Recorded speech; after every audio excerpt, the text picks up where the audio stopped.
Greetings everybody, a warm welcome to any newcomers to the channel, and a happy National Day to all. September 2nd, 1945. At Ba Ding Square in Hanoi, Uncle Ho read the Declaration of Independence, making Vietnam a free, independent, and sovereign country. Every year, the celebration comes with a 4-day weekend, and for us, that means a road trip. Today, we'll be bringing you along to the northwestern village of Mu Cang Chai, nestled away in this little valley just south of Lao Cai province. It's a haven for beautiful views of the terraced mountains and some of the most exciting and scenic mountain roads available anywhere.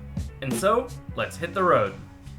The first order of business will be to head west out of Hanoi towards old friend of the channel, Sun Tay, which we've checked out before and we'll have a link in the doobly-doo. From there, a long push through the rest of the river delta, over a couple of mountain passes, straight through Phu Tha province into Yen Bai, and on to Nghia Lo, which is going to be the last semi-major town that we're going to hit on this route. From Nghia Lo, we keep driving through the mountains along some spectacular roads until we finally get to the valley that houses Mu Cang Chai. We were almost immediately stopped for a little bit of fan outreach, but that's alright, it's one of our favorite parts of the job, holiday or not. Now, this town of Mu Cang Chai is pretty well known within the local Vietnamese tourism market, but practically unheard of for the international market, which makes it a pretty amazing place to get that feel of escape from the wider world. And speaking of escape, is it really even a holiday if you don't bring along at least a little bit of beer? Anyway, once you've made it through Sun Tay and you're on the western side, you're going to be presented with 3 choices. Go north over the Red River, northwest, or straight west over the Za River, which is a tributary to the Red River, and longtime viewers might remember from our trip to Hua Bing, which will also be in the doobly-doo. Once you've made it across the bridge, you're going to want to start to turn your attention to the northwest. Since the mountains and therefore valleys run northwest to southeast, that means that luckily for us, all of the road infrastructure is laid out in the direction that we want to go. Now make your way north through all of these cool little towns that line the west bank of the river, and you'll know that you're going in the right direction because it's the only main thoroughfare. Eventually, the buildings are going to open up on your right-hand side and open up to this lake and some kind of forest thing on the other side. And as a little aside, this is also a very convenient place to fill up on gas for the next leg of the trip, because from here on out, it is mostly quite rural. And that's not to say that the fuel logistics aren't well planned ahead. They are. It's just better that we plan ahead as well. Now, as we make it through Phu Tha province, check out these hills. The main cash crop of the province is tea, and all of these mountaintops are tea plantations. Now, not every piece of land is perfect for tea cultivation, so every other square centimeter, of course, goes to rice. And if you know anything about Vietnam, more rice. There's always a lot more rice. And as we start making our way uphill, you can see out in these rice fields the lines that pass through. These are rice terraces. They're just very mellow, chill versions compared to what we'll see later. You'll see as we keep moving on that the mountains get a little steeper and a little taller as we go. This is a trend that we want to continue.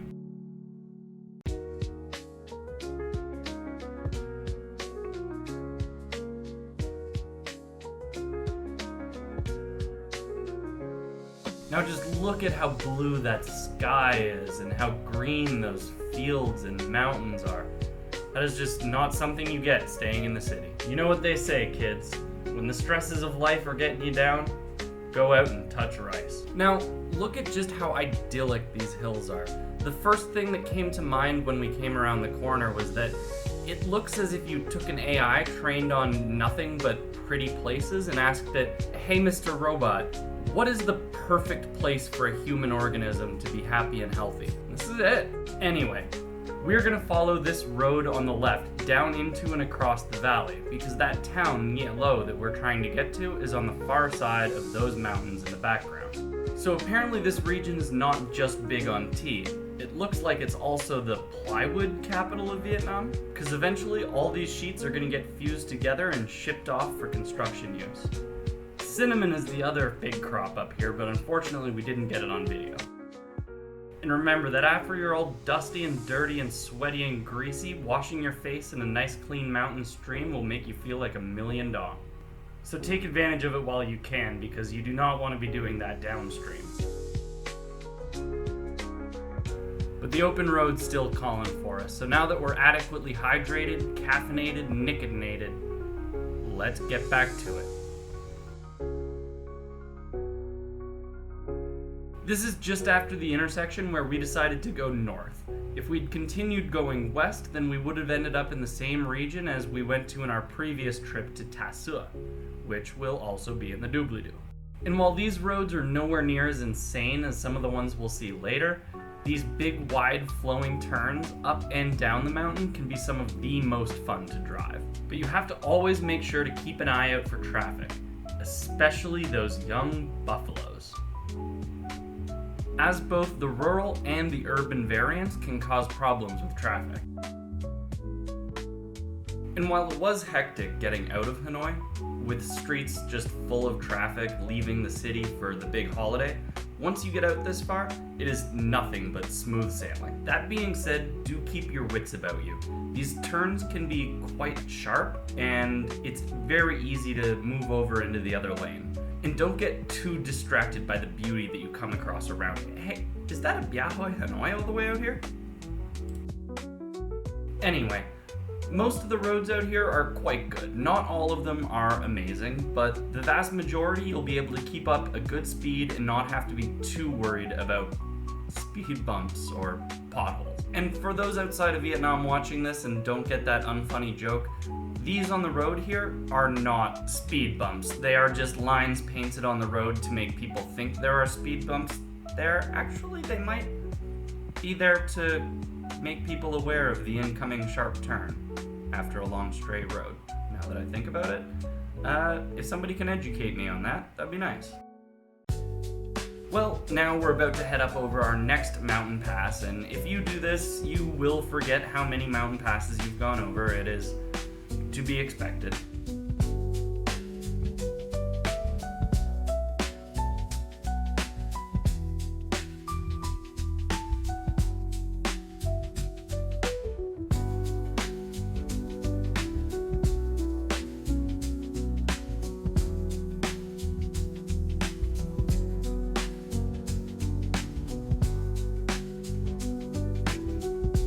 Now, after that nice scenic pause, let me pull you aside for a minute and let's learn a little bit about where we are. Yen Bai province. We already know that it's up in the mountains of northwest Vietnam.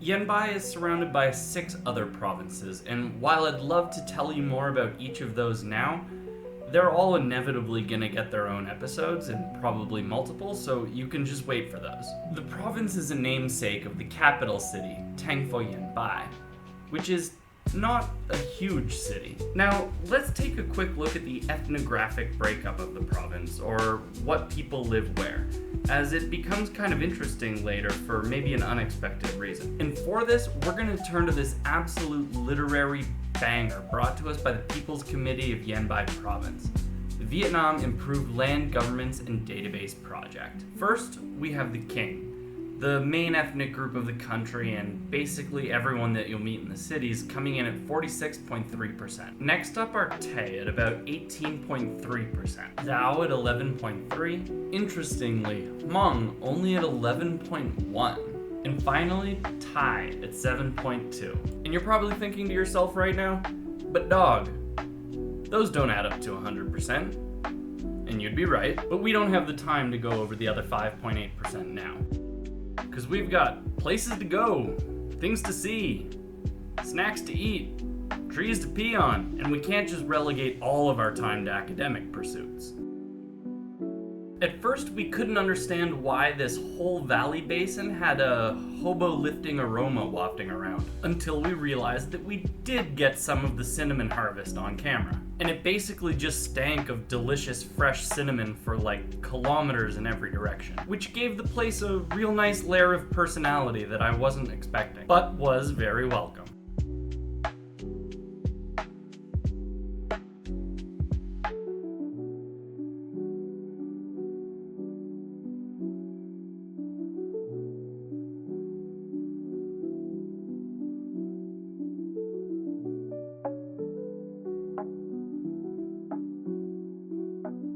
Now, this is kind of a random aside, but isn't this like the prettiest gas station you've ever seen? Entry and exit lined with palm trees, those beautiful mountains in the back.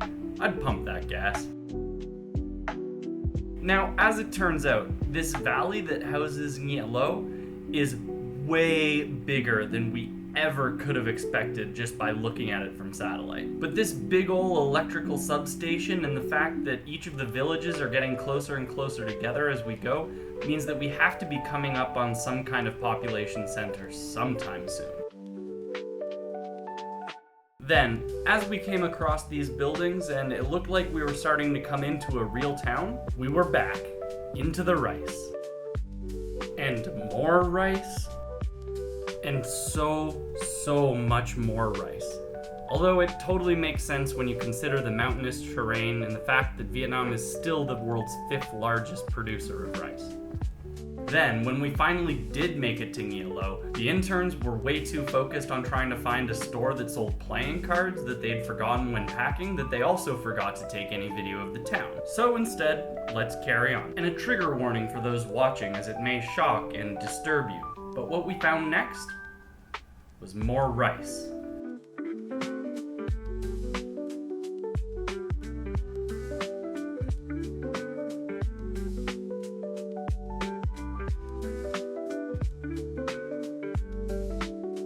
After another nice little scenic montage, it's nice to have you back.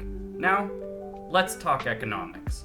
Because there's some pretty cool stuff going on out here, economically speaking. One of these cool things is that Yen Bai is apparently home to almost 300 worker cooperatives, who manage all those giant tea and rice plantations, but also apparently construction, transportation, even the electricity supply. Yen Bai is also famous in Vietnam for being particularly mineral rich, especially gems and other precious stones. Finally, we have the clean electricity exports, particularly because of the Tac Ba Dam, which will get an episode of its own eventually, because I mean, look at that, how could it not? It was a joint development project between the Soviets and the Vietnamese that started in the 60s, and despite multiple American bombing campaigns, it was inevitably completed, and it became one of the biggest green electric projects in the entire region for the time. And suffice it to say that not only is this place beautiful, but it also punches well above its weight in both cultural and economic contexts.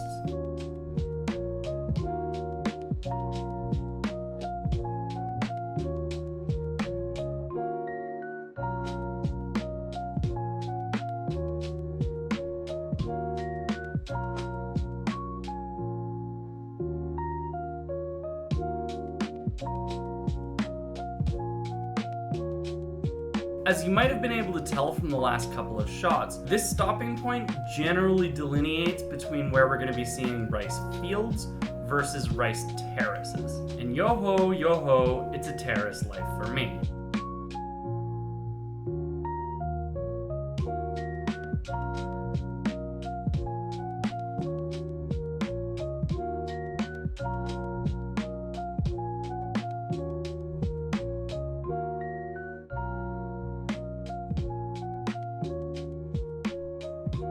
And you may notice as we come around this corner, just how the intern slams on the brakes, and then he pulls a Yui, because this is the road that we want. Because it has this view.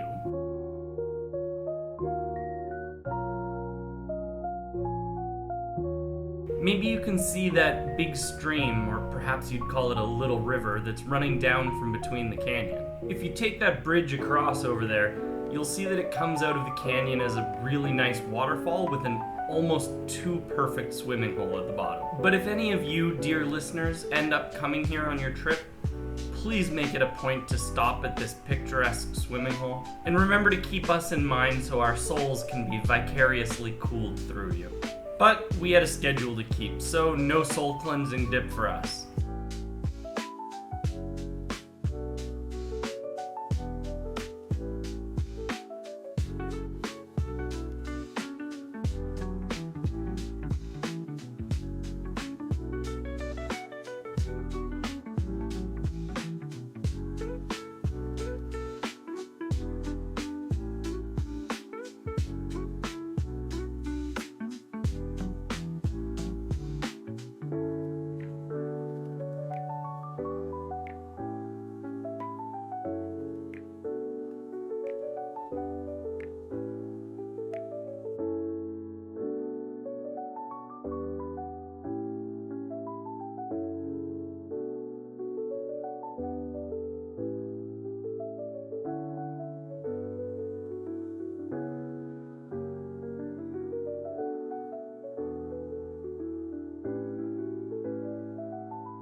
just like that, we start making our final descent into our last valley.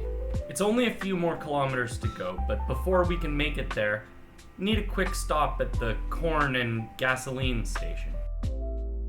Lickety split, we're back on the road and we're almost there.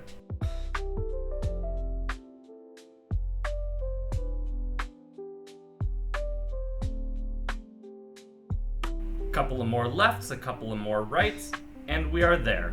The Honey Homestay. It's a nice big wood building, and the name will make sense in a minute. We opted for one of these big shared rooms since the rest of the crew was here and they'd made it up by bus. And the view off the deck isn't particularly staggering or anything, but it is extremely relaxing. Now this is why it's called the Honey Homestay. This guy has taken his Vun Ao Chun, which is a kind of Vietnamese cyclical farming technique that's incredibly interesting and hopefully one day we can do an episode on. Anyway, he took his and has incorporated a bee farm. He had ducks, chicken, and fish on the farm beside just the bees. And of course they produce honey, but beyond that, there's wine. We've got ginseng wine, some other root and other thing that I was unable to translate. That one's corn, that one's horsefoot. Half of these black ones are made from honeycomb and the other half are made from poppies. But with that, it was about time for us to caravan out, get some dinner, and start wrapping up the day. And we wrapped up the day with some black chicken hot pot. The black chicken is a species endemic to the area, and they are just as tasty as their other colored compatriots. So that's where we're gonna leave you off for today. So make sure you join us for part 2 so that you can see the craziness that this valley has in store. Because it is wild. Click that like button, pause, subscribe, and we'll catch you on part 2. Peace out.